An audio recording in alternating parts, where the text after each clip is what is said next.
Okay, today quickly we're going to go over inverting major and minor triads. Now, what is an inversion? An inversion is basically an arrangement of notes, and a triad is a three-note chord. So as you know, triads come in major, minor, augmented, and diminished. So I'm going to write a major, F major chord here.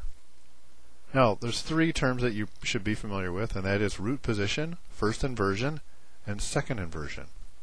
When we write a chord that is basically, I guess you could say close position, meaning there's no other chord tones in between any of these, they're just straight up in thirds.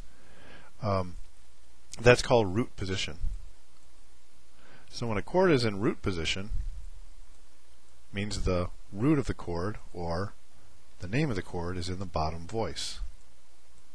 Okay, you could have it way down here. Generally, we're just going to talk about triads, so let's keep them in close position, as you could say. Okay, so root position with the F on the bottom, third and fifth. Now what if we took the F and put it up on top here? You can invert this chord, flip it around, and have the F on top. Here's root position. Let me take it up an octave. Okay.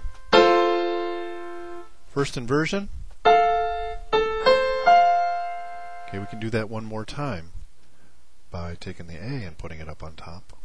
So you should get used to being able to write these chords in all inversions very quickly. That's why it's so imperative that you know your major and minor, augmented and diminished triads. So, first inversion, you can see the structure of the chord. This is a sixth here. This is also a sixth. But notice how we have the fourth on top here, and we have the fourth on the bottom here. Okay, so you can kind of see how they're constructed. These two are really just flip-flop, but here is the chord that's all in thirds. Okay, so second inversion. Now obviously that would be just the same in minor. If we add the minor third, we flat it. Okay, you can do the same thing.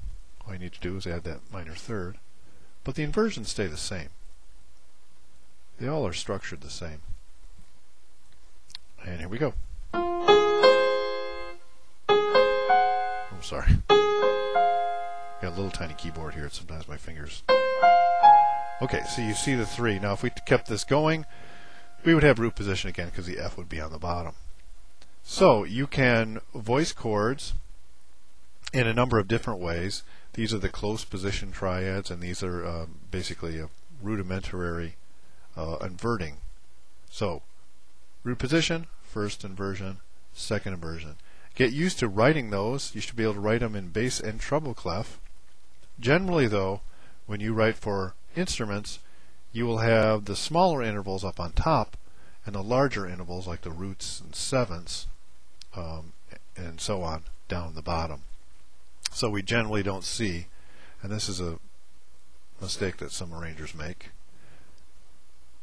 they may voice a chord like this. It's too low. This kind of thing wouldn't sound very good with instruments because you have a lot of, once you get below this middle, or the C here, you start to have a lot of problems with notes competing with the roots.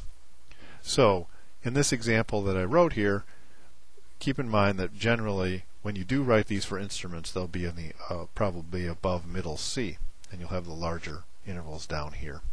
So I hope that helped you understand inverting major and minor chords. It's really not that difficult, but you do have to know them well and then practice writing them on the staff, especially in the treble clef. So that's all for today.